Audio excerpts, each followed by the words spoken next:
LTE Talks RE, Episode 3, Bang for your buck, or which home improvements really pay off? This is a question that I get asked all the time. Homeowners want to know that they'll get the money back out of a renovation beyond the intangible value of the enjoyment they will get from it themselves while living there. I love renovations, and I thrive on change. So it's a very good thing that my partner is patient and willing to go along with all my plans. Right, Sean? I have undertaken some very major renovations in almost every home I've owned. The house I'm standing in right now is the one my dad and stepmom lived in for 27 years in Napanee. I purchased it from my brother and stepmother to renovate and sell since it was in need of some serious TLC. Obviously, I didn't pay attention. Well, actually I did, and you'll understand in a minute, to this list of which renovations pay off, and I am just redoing everything. Feel free to use me as a cautionary tale to show you how renovations can get far above and beyond what you originally intended and way over budget. I wonder why my brother wanted no part of this. So let's get to it.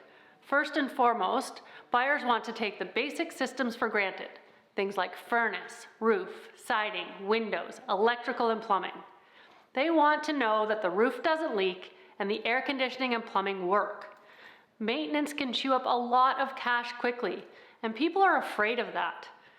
I'm sure that at least some of you have moved into homes with dreams of replacing the avocado tub with a steam shower, the tacky countertops with quartz, and building a backyard oasis, only to end up 2 years later soaking in your green tub with a new basement drainage system, new gutters, and new insulation. Not so romantic and so unsatisfying, but also necessary. Do buyers care about these things? Absolutely. If the roof is leaking, they won't care how awesome the master bath is. That premise right there is why I'm standing in the shell of a house. Without putting money into the infrastructure, installing a chef's kitchen or spa-like bathroom is just putting lipstick on a pig, as the saying goes.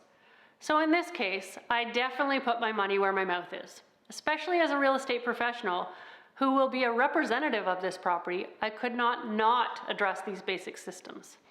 Okay, so now on to what most of you already know. Kitchens and bathrooms sell houses. They are big, sexy rooms, and we spend a lot of time in them. They are also the most expensive rooms in the home. New home builders splurge on these rooms. So when buyers are shopping around, that's what they want in an existing home too. Plus HGTV. But there are some things to take into consideration. As far as return on investment goes when deciding between kitchen or bathroom, a minor kitchen renovation is likely to get you the biggest return on investment, very often returning well over 100%. But it doesn't make sense to update your kitchen first if your home has just one bathroom and you have space to add another. The addition of a second bathroom offers a huge return on investment, which can often be over 200%. A few other smaller, less expensive things that you can do to get a good return on your investment are: 1. New garage doors. This ranked the highest on return on investment throughout my research, and I was surprised, but it does make sense. Garage doors can be relatively inexpensive, but have a very big presence and an impact on the curb appeal of a home. 2. Replace your front door. A high impact entry is, again, in relative terms, less of an investment with a big first impression. I think we need to add that to the list. 3. Wood deck addition. Again, as home improvements go, this one can be less expensive than some, and now more than ever, buyers are looking for outdoor spaces to extend the area that they live in. 4. Updating lighting fixtures. This one can be done a little at a time, but can really update the look of a whole home for little investment. This is also one that many people can DIY. 5. Update interior doors and hardware. Again, this is an investment that is worth it for overall impression and has a high impact. It's a great investment to bring your home up to the current styles and expectations. 6. Update your plumbing fixtures. Replace the bathroom and kitchen faucets. Black is hot right now, but trends change and your fixtures can change with them. If you're thinking about sinking some money into home improvement projects this year, keep a few things in mind. What you'll get back depends on your investment, depends on the value of your house, the value of houses in your immediate neighborhood, the housing market where you live, and how soon you're going to sell after making these improvements, and the quality of the project itself. Installing a $20,000 countertop in a $300,000 house, for example, just doesn't make sense in terms of return. Of course, the big caveat to all of this is that we are discussing the home you live in and you want to enjoy.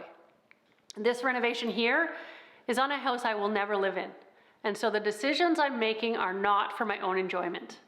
Sometimes, maybe often, you need to put return on investment to the back burner and make decisions with you in mind and the pleasure that you will get from living with the upgrades that you have made for years to come.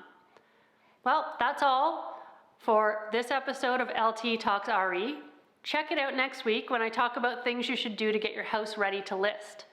Until then, like, subscribe, share, follow, or whatever it is you do on YouTube. See ya.